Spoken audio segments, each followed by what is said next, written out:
Well, hello. Thanks for coming back to check out another video. So, I know that this video went around a lot sometime last year. It was if I could only keep 10 eyeshadow palettes, or like I know another version was if everything happened to my eyeshadow palette collection, what 10 would I rebuy first? So I am in no way the first person to do this, but I added like a little bit of a twist to it. It's not like a, really creative twist, but I only picked out 5 palettes. So these are the 5 palettes where these are the first 5 that I would rebuy if something happened to my whole collection, or these are the only 5 that I would keep if you made me get rid of them all. I just thought that this was really fun, and I tried to be strategic. So maybe something was is a favorite palette, but it kind of has a similar color story to some of the other things. So I like picked one over the other, or just like I didn't include things that were limited edition or discontinued. So like Club Nebula would definitely be a top favorite palette, but it was limited edition. So if something happened to it, I can't replace it. Or like another example with the Uden's Eye Hella palette that they did within Yellow Ink Fist 2. That one is, I think, still available maybe, but it's limited edition, so I did not include that because I would not be able to repurchase those. So that also kind of added like a little bit of difficulty to this. I hope you guys are, interested in seeing what 5 palettes I would, hang on to or replace first, or, just talk about that thought process. In the comment section, I would love to know your 5 palettes that you would run right out and rebuy first, we'll say.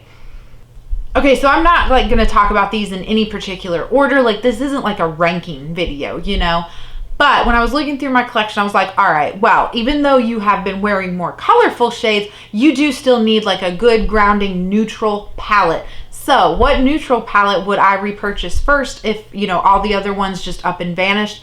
I have to go with the Blend Bunny, the Dollhouse palette. Now this one is quite new to my collection. It has not been put to the test, we will say, like some of the other palettes that I own, but this one is just so good. The formula is good.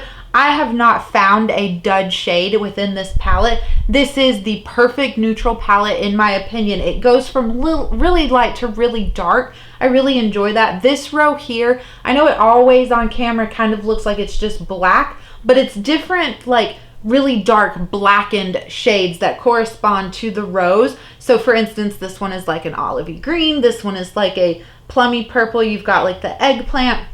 I just think that this was really well thought out, and again, the formula is so nice and lovely, and I absolutely love coming into this palette and trying to combine like different color combinations. Like I feel like it's really easy the way that this is set up. You could just stick to this row and do a look, or stick to this row and do a look. But I really try to like dip into different rows to create my look. So I've just had a lot of fun with this. This is currently like what I would say like my top favorite neutral palette. And so yeah, this would be one of the first ones that I would run right out and rebuy.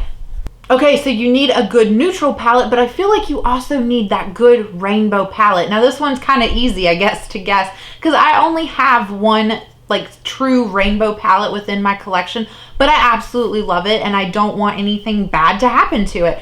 So Laura sweetly sent me the Glamlight Cake palette. I'm sure you guys are all familiar with what this looks like on the inside, but yeah, just a great rainbow palette. I absolutely love the formula of this. Now I have said before, Glamlight is not like my favorite indie eyeshadow formula, and that still rings true, but they do have a really nice formula. I do enjoy them. None of their other palettes have spoken to me like that I really want to run right out and buy them, so I'm quite happy just owning this one.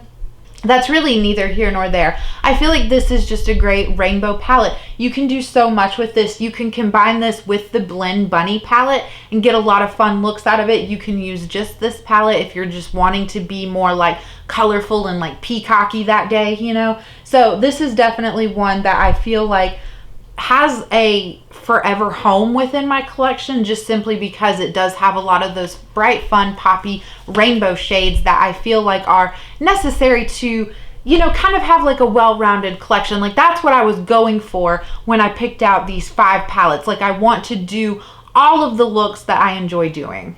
Okay, so the next palette to talk to you about comes from Natasha Denona. It's very reflective like packaging, so I'm super sorry about that. But it is the Zendo palette. Now, I went back and forth on retro, Zendo, retro. Like, which one do I pick? There's another palette that I will get into and show you like after this one, where I feel like I can accomplish getting some very similar looks that I would get with retro. And so that's kind of like one of the main reasons why I let Zendo win out.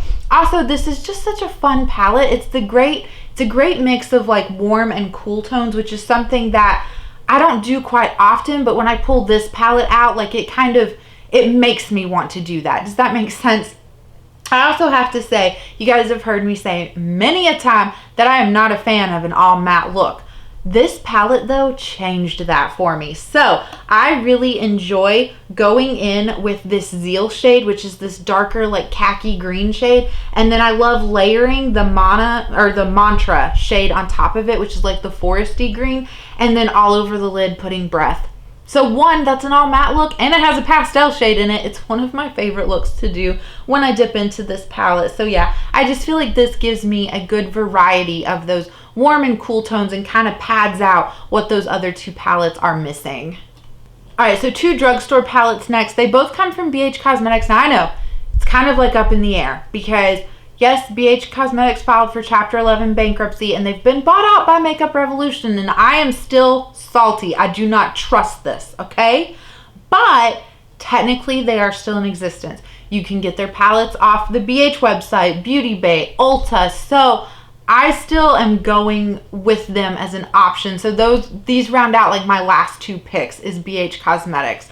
So anyway, the first one, since I already referenced it, I am going to repurchase the Blueberry Muffin right away. Like, that's no surprise. So I feel like, surprisingly, with this palette, you can get a really good look to the Natasha Denona Retro palette. If you go in with Fluffy, put that really smoked out in your crease, then you use the 350 shade. Layer that in your crease as well, but don't bring it as far up as you do Fluffy. Then do Decadent in your outer V. I know Decadent very much looks like a dark brown within this palette, but it is a great plummy brown. So put that in your outer V and blend it out. Then on your lids, do Yummy or Cravings. Perfect berry look, in my opinion. And you're getting it from like a Blueberry Muffin palette. Other than that look, I really do enjoy this palette. I love the cool tone blues. I feel like I like to wear all kinds of blues, but I have to say, I think cool tone blues are my favorite. And I feel like since this is more of a neutral palette with pops of blue that you can mix with the neutrals or do full on blue looks, I feel like this is a little bit more versatile than my other blue palettes that I have in my collection. And yeah, I just absolutely love the BH Cosmetics formula. So of course, this would be one of the first things that I would run out and rebuy, especially before Makeup Revolution can ruin it. So the last one, no surprise, I have to have an all green palette, right? Or a green themed eyeshadow palette. Sadly, a lot of my like green themed eyeshadow palettes have been discontinued. Like, I don't know what these brands are out there thinking they're doing, but here we are. So I do have to give it to the Avocado Toast. Again, super reflective background. So sorry about that. But this is just a green palette done right. I know you guys have heard me say that time and time again. I love the variety that you get within this palette. You can come into this and do a very monochromatic all green look, but you don't have to. There is so much more that you can do with this than other green palettes. Like, I feel like this is super similar to some of the ColourPop green palettes, but those are all monochromatic. This is kind of similar to the Urban Decay Wild Greens. This one has much more depth though. Like, I just feel like other brands are trying to do this palette and they're falling short. So this is, at the end of the day, my favorite green themed palette, even compared to my other ones that have been discontinued. Like, even if another green palette that I had was still available and could be like a contender for this, I would still time and time again choose Avocado Toast, simply because at the end of the day, it does offer such a variety that I don't get with other green palettes.